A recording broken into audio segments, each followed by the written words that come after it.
What's up, guys? Welcome back. Aaron here.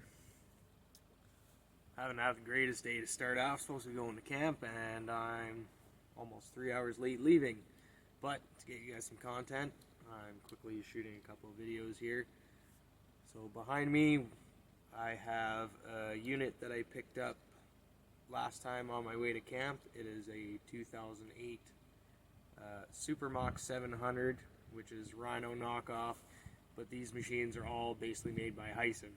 So if I pull the cover and show you the motor, it'll say Hisun on it. I have another unit in front of me here, which is similar, but it's a Crew. It's a 2010. If you look at the plates on them, they say Tomoto, but they're all made by Hisun. They're all pretty well the same unit, just they slapped a couple different stickers on them to sell for different companies. So this one here, this red one, brought it up to camp with me last time, worked on it after hours. The guy I got it from, he bought it brand new. He had a starter issue, so he only rode it a little bit. And then another guy gave him a starter for it. It ended up being the wrong starter, and from what I was told, he just parked it in the bush and gave up on it. So I was there purchasing a fifth wheel camper and spotted this in the bush, and I said, hey, you want to sell that thing? So went back to pick up the camper a week later, and I said, did you think about it? And he asked me how much I was willing to pay. He said, well, I'll give you $400. So for those of you in the States, I don't know what the exchange rate is now, but obviously it's a bit more, 600, whatever exchange rate is. But so $400 Canadian, and he was like, done deal. So loaded it up, brought it up to camp with me when I was on my way back to work the next shift. And when I got it there, started doing some diagnosing, verified that the starter was no good. It would turn over, but it wasn't turning over very quickly. So I ordered an aftermarket starter for $75 through Royal Distributing for a 2006 Yamaha Rhino 660, which a lot of these parts seem to match up with. I have seen some other stuff going around now that some of these 700 Rhino parts are matches. So we got the starter in it. When the new starter came in, I put it in, and without even draining the old fuel in it, which who knows, could be 10 years old, could be 2 years old, this thing fired up without skipping a beat. Sprayed some ether down the carb just to give it that kick. I thought, that it would have no fuel in it or it wouldn't run, but after I stopped spraying the ether in it, it continued to run. So I was really surprised. Of course, there was fuel just pouring out the float bowl, so it does need a carb clean. So I've already removed the carb on it. We are going back up to camp, so after hours I will be shooting a quick little video on doing the carb clean, and a product that I love to use to clean carburetors and jets and that sort of thing, especially if you don't have an ultrasonic cleaner, which I also have, but I will not be using it this time, just because it's a bigger carb, so it's a little easier to get cleaned. I like using my ultrasonic cleaner for smaller carbs on weed whackers, chainsaws, that sort of stuff. So I hooked a battery up to it, obviously. I looked at the dash. It's just shy of 400 kilometers. It's basically brand new. All you're seeing is it was sitting under a tree and is very weathered from that.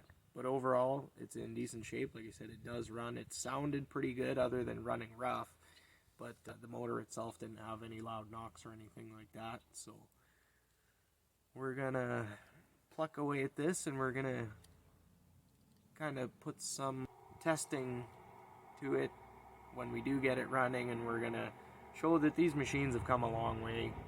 The newer stuff is way better, but these older machines, I don't know if you can get the 700 anymore. I don't think you can. Maybe it's dependent on your area, but I do know they make the same machine in a 500. So you can still get it in a 500. Like I said, they're knockoffs of Yamaha Rhinos, and the Rhino was a pretty good product. Obviously they had their flaws, as do these things, they have their flaws, but give you guys a little bit more of a walk around here. So this one has a windshield, it has a roof. The seats are absolutely destroyed. So we do have some small repairs to do. So the tires are also flat on this thing. That's due to steel rims, the paint coming off. It's been sitting in the bush. They're all rusted. So one of the tires has a huge crack in the sidewall, so it's pretty well junk. Got my kids' chairs back there, but these boxes are steel, so you can use them for work, load them up. As you can see, I'm kind of new with this whole tripod thing. Shout out to Sheldon for getting that to us, help us make some new videos and content and whatnot.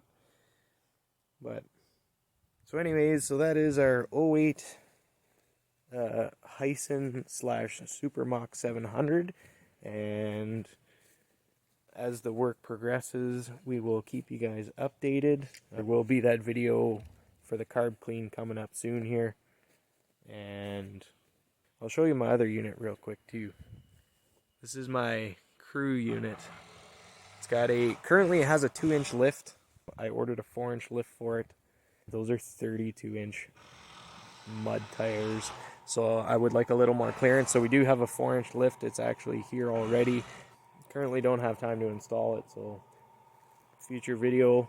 So the red one, we are thinking about going 27-inch tires with a 2-inch lift, and then the 4-inch lift will go into our crew unit, which is far from done. It needs a clutch kit, and the wet clutch is toast on it. So there will be videos on doing wet clutches as well, which I know a lot of people have some issues with. So hopefully we can help make an instructional video that'll really clarify that stuff.